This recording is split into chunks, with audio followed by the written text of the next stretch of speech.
آئیے میں پروگرام کے ساتھ آپ کے سامنے حاضر ہوں۔ خواتین و حضرات، آج کا ہمارا موضوع ہے یوم آزادی کے حوالے سے پاکستان کی یوم آزادی۔ ہم جو ہے 75واں سال ہے ہمارا یوم آزادی کے حوالے سے۔ آزادی تو ہمیں مل گئی مگر ہماری ابھی تک 75 سال ہو گئے، ہم ذہنی طور پر غلام ہیں۔ اس حوالے سے ہمارے ساتھ گفتگو کے لیے جو اسکالر موجود ہیں وہ ہیں فضیلت الشیخ پروفیسر محمد سلفی صاحب، جو کہ رویت ہلال کمیٹی کے ممبر بھی ہیں، پرنسپل آف جامعہ ستاریہ اسلامیہ بھی ہیں اور خطیب جامع مسجد امام ابن تیمیہ بھی ہیں۔ وہ آج ہمارے ساتھ موجود ہیں۔ میں ان سے کہوں گا کہ یوم آزادی کے حوالے سے آپ ایک میسیج دیں عوام کو کہ کیا کریں کہ نفاذ شریعت کا نفاذ جو آج تک 75 سال سے ہوا نہیں، وہ کس طریقے سے عمل ہو کہ 75 سال سے جو نفاذ شریعت ابھی تک نفاذ نہیں ہوا۔ ورحمۃ اللہ وبرکاتہ۔ بسم اللہ والصلاۃ والسلام علی رسول اللہ وبعد۔ پاکستانی قوم 14 اگست کو اپنی آزادی کے 75ویں سال سلور جوبلی منانے جا رہی ہے۔ ہر سال 14 اگست آتا ہے اور گزر جاتا ہے، تو ضرورت اس بات کی ہے کہ ہم 75 سال پہلے پیچھے جا کر دیکھیں کہ دنیا کا سب سے بڑا طاقتور ملک برطانیہ جو ہندوستان پر قابض تھا، اور ہندو جو مکار ترین قوم مسلمان اور پاکستان کے وجود کی دشمن تھی، کس طرح اللہ نے ان دونوں سیاستدانوں اور مکر و فریب کے عملداروں کو پامال کیا اور ہمیں اپنے فضل اور رحمت سے 27 رمضان کو 14 اگست آزادی نصیب فرمائی۔ اب یہ ہماری ذمہ داری بنتی ہے کہ ہم اللہ کی دی ہوئی کتاب کی روشنی میں اور نبی پاک صلی اللہ علیہ وسلم کے دیے ہوئے راستے کی شکل میں اپنا رائے عمل تیار کریں۔ قرآن پاک میں یہ بات بڑی وضاحت سے کہی گئی ہے کہ الذین ان مکناہم فی الارض اقاموا الصلاۃ وآتوا الزکاۃ وامروا بالمعروف ونہوا عن المنکر وللہ عاقبۃ الامور۔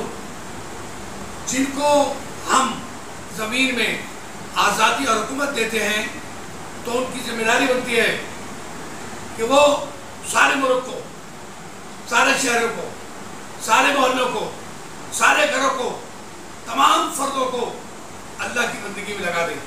اقاموا الصلاۃ، نماز قائم کریں، اس لیے کہ نماز 4 رکعت کا نام نہیں، نماز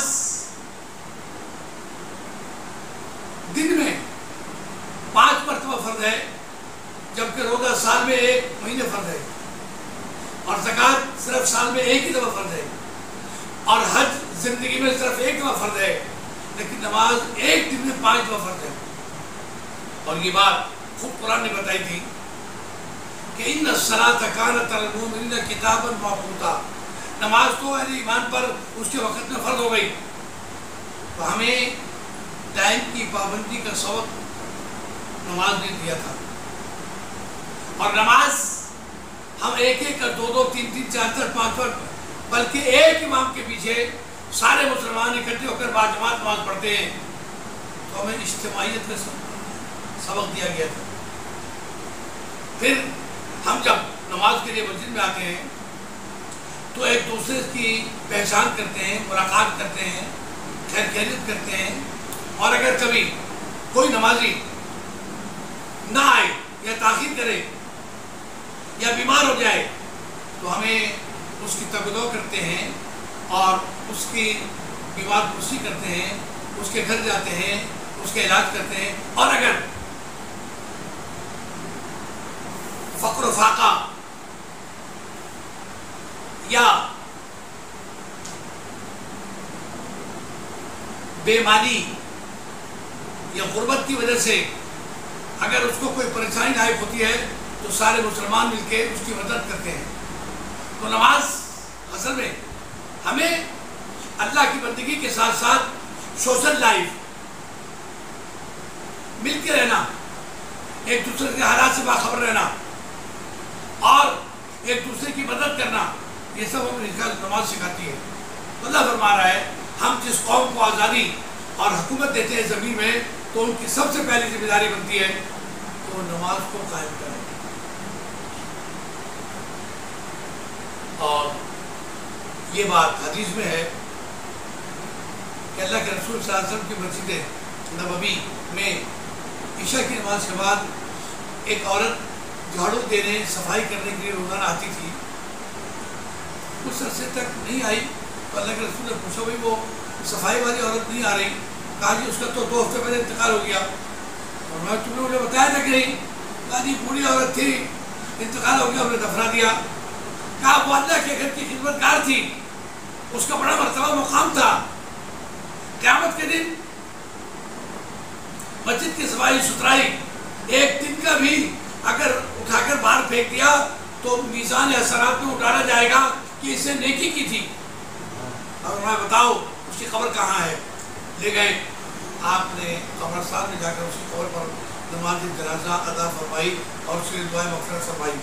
تو پتہ چلا کہ نماز ہمیں ایک دوسرے کے ساتھ مل جل کر رہنے کی تلقین کرتی ہے، ہمیں یہ سمجھ دیتی ہے کہ نماز وقت پہ پڑھو۔ جب نماز وقت پہ پڑھو تو دیگر کام بھی وقت پہ کرو، کھانا وقت پر کھاؤ، کاروبار وقت پہ کرو، نیند وقت پر لو، بال بچوں کی نگہداشت وقت پر کرو، بھائی بھائیوں رشتہ داروں اور ماں باپ کی خدمت وقت پر، ہر چیز کے لیے نماز ہمیں گائیڈ لائن دیتی ہے، رہنمائی کرتی ہے۔ تو قرآن پاک میں آزادی حاصل کرنے والوں کی ذمہ داریوں میں سے سب سے پہلی ذمہ داری اقیم الصلاۃ، نماز قائم کرو۔ دوسری بات وآتوا الزکوٰۃ، زکوٰۃیں ادا کرو۔ اصل میں انسان کی زندگی کی ریڑھ کی ہڈی مال ہے، مال کے بغیر زندگی نہیں چلتی۔ گھر چاہیے تو مال، شادی کرنی ہے تو مال، کاروبار کرنا ہے تو مال، رشتہ داری کرنی ہے تو مال، گاڑی خریدنی ہے تو مال بنیاد ہے انسان کی ضرورت۔ لہذا تمام مسلمانوں سے ان کی مال کی زکاتیں جمع کر کے غریب مسلمانوں پر خرچ کر کے تمام مسلمانوں کو ساتھ لے کر چلیں۔ تو ایتاء الزکوٰۃ دوسری ذمہ داری آزادی حاصل کرنے والوں کی یہ لگائی کہ نمازیں قائم کرو اور زکاتیں دو، اس سے کہ بغیر پیسے کے زندگی یا حکومت نہیں چلے گی۔ وَأَمَرُوا بِالْمَعْرُوفِ، اور پھر تیسرا کام اچھائی کو پھیلاؤ۔ معاشرے میں لوگ قصے کہانیاں کرتے ہیں، لوگ ڈرامے بناتے ہیں، لوگ فلمیں بناتے ہیں، لوگ جشن مناتے ہیں، لیکن اچھائی کی تربیت، اچھائی کی دعوت، اچھائی کو پھیلانے کا سبق قرآن نے بتایا ہے کہ آزادی حاصل کرنے والوں کی ذمہ داریوں میں نماز کے قیام کے بعد، زکوٰۃ کی ادائیگی کے بعد اچھے کاموں کی تلقین کرنا بھی ضروری ہے، تاکہ لوگوں کے اندر اچھی روح پیدا ہو، اچھا رویہ پیدا ہو، اچھا معاملہ پیدا ہو، اچھائی پیدا ہو، معاملہ امن اور سکون والا بنے۔ فَنَهَوْا عَنِ الْمُنکَرِ، اور بلا شبہ انسانوں میں کچھ انسانی شکل میں شیطان بھی ہوتے ہیں جو فتنہ گری، نفرتیں، عداوتیں اور جوا، زنا، چوری اور دشمنیاں پھیلاتے ہیں، ان کی اصلاح کرو۔ وَنَهَوْا عَنِ الْمُنکَرِ، برائی سے روکو، نہیں، شریعت نے منع کیا ہے، یہ نہیں ہونے دیں گے۔ سبحان اللہ، ایک حدیث میں حضرت نے فرمایا تھا من رأى منکم منکرا فلیغیرہ بیدہ، تم میں سے جو برائی کو دیکھے اس کو طاقت کے ذریعے روک دے، فإن لم يستطع، وہ کمزور ہے، اس کی بات نہیں سنی جاتی، اس کی طاقت نہیں ہے، فبلسانہ، زبان سے کم اس برائی کی نشان نہیں کرو کہ یہ شریعت کے خلاف ہے، اللہ اس سے راضی نہیں ہے، لوگوں اس کو چھوڑ دو۔ فإن لم يستطع، اگر اس کو زبان سے کہنے کی بھی اجازت نہیں مل رہی، فبقلبہ، وہ برائی کو اپنے دل سے برا جانے اور وہاں سے نکل جائے۔ تو پتہ چلا تو برائی کو روکنا ہم سب کی ذمہ داری ہے، اقامت الصلاۃ، ایتاء الزکوٰۃ، امر بالمعروف اور نہی عن المنکر۔ اور آخر میں ارشاد ہوا وَلِلَّهِ عَاقِبَةُ الْأُمُورِ، لوگوں یاد رکھو نتائج اللہ کے ہاتھ میں ہے۔ اگر تم اللہ کے فرمان کی تابعداری کرو گے، ملک میں امن و امان ہوگا، ملک میں سکون ہوگا، ملک میں بھائی چارہ ہوگا، ملک میں غریبوں کے ساتھ داد رسی کی وجہ سے غریبوں کے دل آپ کے غلام بن جائیں گے۔ حدیث میں ہے احسن الی الناس تستعبد قلوبہم، لوگوں کے ساتھ اچھائی کرو، ان کے دلوں کو اپنا غلام بنا لو۔ تو ہمیں آزادی پاکستان کا چارٹر اور پروگرام قرآن نے دیا ہے کہ نماز قائم کرو، زکوٰۃ دیتے رہو، اچھائی کو پھیلاؤ، برائی کو روکو، اور یاد رکھو کہ نتائج اللہ دے گا۔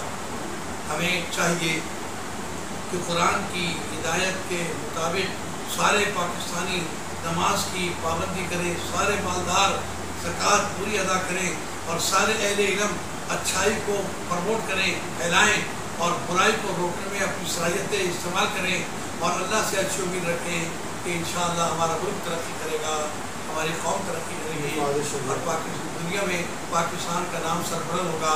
اللہ رب العالمین ہمیں قرآن کی ہدایت کے مطابق ان ہدایات پر عمل کرنے کی توفیق عطا فرمائے۔ وما توفیقنا الا باللہ، والسلام علیکم ورحمۃ اللہ وبرکاتہ۔